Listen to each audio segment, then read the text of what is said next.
बेटी की शादी के बाद दीवार पर लगी घड़ी ने आवाज़ की। बूढ़ा आदमी कुर्सी में बैठे हुए घड़ी को बस ताके जा रहा था, आंखों में आंसू लिए। अब तक शाम के 8 बज चुके थे। बूढ़े की पत्नी ने उन्हें सांत्वना दी, क्योंकि उन्हें इस चीज़ का एहसास था कि वो रो क्यों रहे हैं। उन्होंने अपनी बेटी को कल ही विदा किया था और उनका घर अब दोबारा से सिर्फ मकान में बदल चुका था।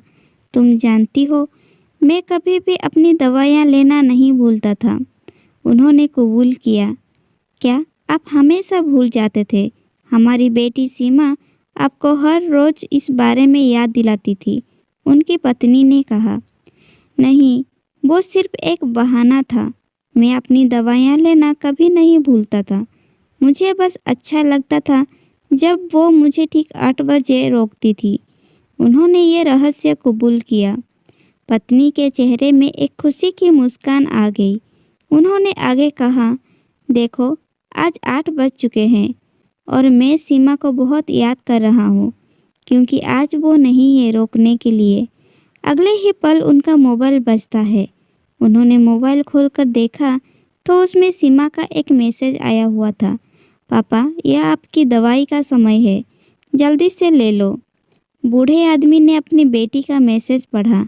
उन चंद शब्दों ने उस बूढ़े युगल को खुशी से भर दिया था कि उनकी बेटी पराई होकर भी पराई नहीं हुई।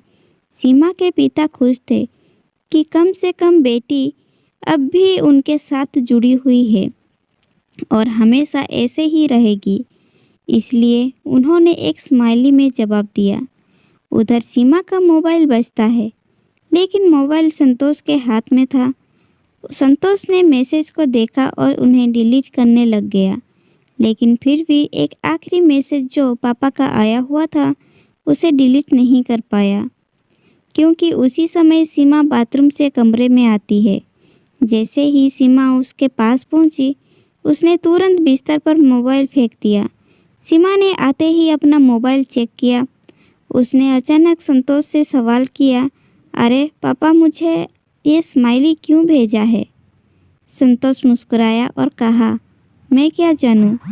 उस दिन पहली बार संतोष ने सीमा की जिम्मेदारियों को संभालना शुरू किया था, क्योंकि वो डॉक्टर होने के अलावा अब एक पति भी था।